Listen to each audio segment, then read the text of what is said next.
Hello guys, what is going on? I am Nozda and welcome to my Iron Fist review. So if you've been on my channel for a bit, you know that I do book related stuff, but this is different because Iron Fist came out yesterday as you're watching it. It is currently 11 PM for me right now, so it's been around about 14 hours since it came out. Okay, it came out 8 AM UK time, so, you know. Yeah, so to my right here, I have basically any thought that I had whilst watching it. I was planning on doing like sort of like a clip every 3 or 4 episodes and then putting them together to make one final episode, but I thought I'd probably forget stuff even like that. So what I've done is anything that I thought, oh, that'd be cool to talk about, I've written down. There's like 500 words there and they're in no particular order, not really grouped together. So basically I'm just going to be reading off my thoughts that I had throughout the like show, and just to do like a TLDR, TLDW right now, I thought that it was nothing like what the critics said. I thought it was about an 8 out of 10. It is. I wouldn't like lie and say it was the best Marvel Netflix show. It was probably like the joint worst with Daredevil season 2. But that is not bad at all. That they are all very, very strong shows. So to say that it was joint worst is nothing wrong at all. So now my eyes are gonna look a bit weird because it look reflected, but I do need to actually read this. So yeah. So the first thing that I wrote down is this is sort of to do with the Meachums as characters. It did the sort of thing that Mr. Robot did. If you haven't seen Mr. Robot, it's very good. I would say it's about 9 out of 10. If I were just to give like an arbitrary rating. But what Mr. Robot does very well is that it gives the perspective of like the corporate people, you know what I'm saying? Like the people that are painted as the bad guys, the evil people. And in this show there are people that are just evil for the sake of like business, but the people that they're focused on, the Meachums, it sort of so shows the actual human emotions and the human motives behind what they're doing, not just, oh, we're evil because we're evil. You know, that is a thing that a lot of people and a lot of TV shows do, especially ones off Netflix where they don't get given enough runtime and not enough budget. So like you see on like standard ABC shows and CBS, is ABC right? I don't know.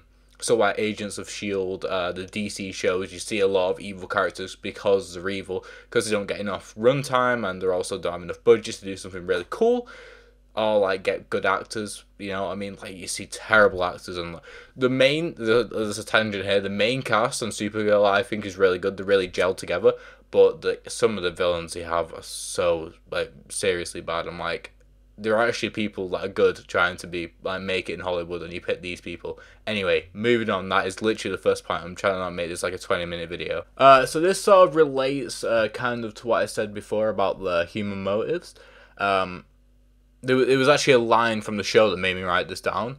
Like, having empathy and then acting on that are two incredibly different things, because some people might say, oh, you're a good person because you have empathy. But if you don't act on that, then you're not really a good person. And I think that's a good message to have, because that shows the difference between, I can't remember the brother's name, and I should remember that name, and Joy Meachum. Like, them two, it shows the main difference. Like, oh, he doesn't really, he doesn't admit to feeling the empathy at all for the people, but like when it comes to the stuff with the nuclear like power plant and the cancer given to 15 kids, and she like openly admits that yeah, she feels bad, and he's like, you're a good person, like trying to sort of like masquerade the fact that, oh, you feel that way, so even if you don't act that way, you're still a good person, you know. I think that's just cool. I don't know about you. So I'm going to talk about this a bit actually. It's actually funny what I wrote here. The least black and white antagonists, apart from the Hand, obviously. That's literally what I wrote, word by word. But then, I later go on to say, yeah, this goes back to the twist where Colleen was actually revealed to be in the Hand, and then it reveals sort of like a new dimension to the Hand. So like I thought, oh, the Hand are obviously the bad guys. They're always going to be bad guys. They're the bad guys in 2 seasons of Daredevil. They've been mentioned in the other seasons of the other shows as well. Obviously the bad guys. But then you get sort of like an episode 7 of Star Wars moment where you realise, oh, they're not all bad. All the ninjas that you see, they've all got lives. They've all had something before that. Not just like, oh, you're definitely evil because you're part of the hand.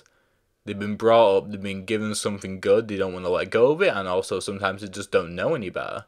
You know, that sort of stuff. So Colleen having the sort of Finn moment from Star Wars is like, oh my god, I didn't realize the hand was actually bad, despite whoever leader you have, they still have the same principles despite the way they go about them. Like, yeah, so I'll say this a lot as well. Definitely more light-hearted, despite the Black Mirror-esque stuff at the beginning, but that was, I thought it was going to be more of a big deal in the later episodes, but it was just the first like 2 episodes where it was like, oh, ha funny with Danny Rand.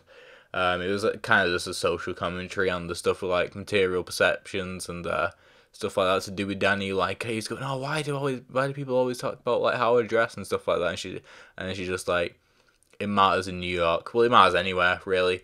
But just that sort of stuff, I thought that was cool. I thought it would happen more. I thought it would be a bigger part of the show, but it wasn't. But, you know, that's pretty cool. Yeah, so more in the lighthearted stuff. Literally the last thing I wrote was so much happiness. Oh my god, in all capitals. So, yeah. It's just, in all the other shows, it's gone like, oh, I don't want to be happy. I'll like, I don't want you to get into this. We'll wait until afterwards. And it's always been like, oh, we'll wait until afterwards, and then something gets in the way where they can't actually have the happiness. So they never actually had it at all. Maybe a bit in Jessica Jones, but they never actually had the happiness. While with in Iron Fist, they take every single chance they get to be happy. And maybe they're happy, then something happens, and like they have to fight through it, but they end it together again. And I feel like that's really cool. It shows, it's like, you get spurts of happiness rather than the promise of happiness, then it just doesn't happen, like with Luke Cage. So I think that's really cool. And that's like the main difference between the rest of the shows and maybe why some people didn't like it. They're like, oh yeah, this is, like, oh, Marvel's so like hard in the movies and in the Agents of S.H.I.E.L.D. But when a Netflix show comes out, I come here to get the dark side of Marvel. And that's what I come here for. And when you give me something as like hard as movies, despite some of like the profanity and the extra violence and stuff like that, you know, I'm gonna give it a lower review. You know, that's where I feel like quite a bit of it comes from, because it's like, wait a second, I've been told Marvel follows a formula here, while this is so offbeat and so different. That's another thing I'm gonna talk about. So like the main thing that I can think about with this movie that I would put like a negative spin on, if I was to give something negative to this, I say movie, I meant to say show, is just the awkwardness about it. There's just so many awkward things. First of all, the soundtrack is strange. I'm not sure why it is. It just feels so out of place when it happens. I mean, there is obviously some cool stuff that happens, like when the train's together at the end, the music just fits pretty well. But sometimes it feels like too loud and too out of place. Like, it doesn't feel like someone's listening to it. It feels like someone's blasting it down your eardrums, and it's got nothing to do with the scene. So that was pretty awkward. The dialogue, especially in the final battle of the challenge, like the challenge where you had to challenge 3 people, which I thought was just a bit of filler, honestly. But you know what you gotta do. I thought that was like really awkward. A lot of the dialogue is. Like, specifically, if we're gonna talk specifics here, Colleen, for example, when she was like trying to comfort the chemist, there we go. They were trying to comfort the chemist while he was like on his bed and stuff like that. She did a bit of like drip feeding her backstory, which she went into detail a bit later, but you still don't know too much about backstory. Like where he starts calling I think his daughter named Sabina, and he starts calling her that, and then she goes, "Why did you leave?" But that tiny bit of dialogue there, I had to like strain to hear it for one, and then the night nurse like sort of cut in halfway through, and it made it feel like, oh, that was just a bit of throwaway dialogue, it's like dead air. Or like you get dialogue nowadays where it's just like quippy back and forth, and that was supposed to be like that. But that felt like that had to have its very own moment, like, oh, this is backstory, we need to listen, because then it's gonna be like a thing later, which it ends up not being. But it felt so awkwardly placed in the whole scheme of things. That bit of dialogue, which is so traditionally big. It's like, this is so untraditional, especially for Marvel. The fact that the Night Nurse, sorry, I keep forgetting the name. The Night Nurse tries to explain the chi and the healing that Iron Fist has with science, like what Marvel tries to do. But that gets quickly brushed aside. They're doing the whole Doctor Strange thing, where, oh no, forget all the explaining that we've done to do with science and logic and stuff like that. Just enjoy the mysticism of it. And that might be another reason why people didn't like it. This is a lot of me going to be like, oh, maybe this is why they didn't quite get it, because this is a prime example of, like, you shouldn't listen to reviews all the time. You know, that sort of thing. I mean, it has its faults. Like I'm saying, the dialogue was awkward, and a lot of it was awkward, and it felt a bit out of place. But at the same time, I think it's Marvel trying to do something different. And I feel like this is even though it's all, like, mystic and stuff like that, it's probably one of the realest character developments and character arcs that they've done, honestly. So, it's not terribly funny. I mean, you could mistake humor in the Danny Rand being all, like, confused at the start, but after that it's pretty serious, like most Netflix Marvel shows. The two, well, there's one laugh out loud moment, for some reason I'm calling it, like, the lol moment in my notes here, and there was one in Luke Cage as well, very, very similar. And it was both at near the end as well.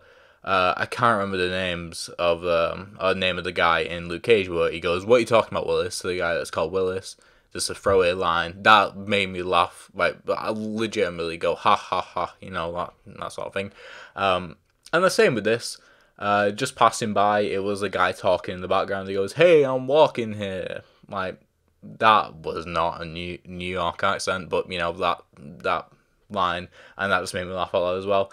I just thought I'd say that. So addressing Harold Meachum, he kind of shows a lecture on what she's going to be like in the future, because you don't really get to see much of Harold previously, but it feels like it with every death, he becomes more aggressive and more, like, you know, just aggressive, more violent, more killing people, you know, that sort of thing.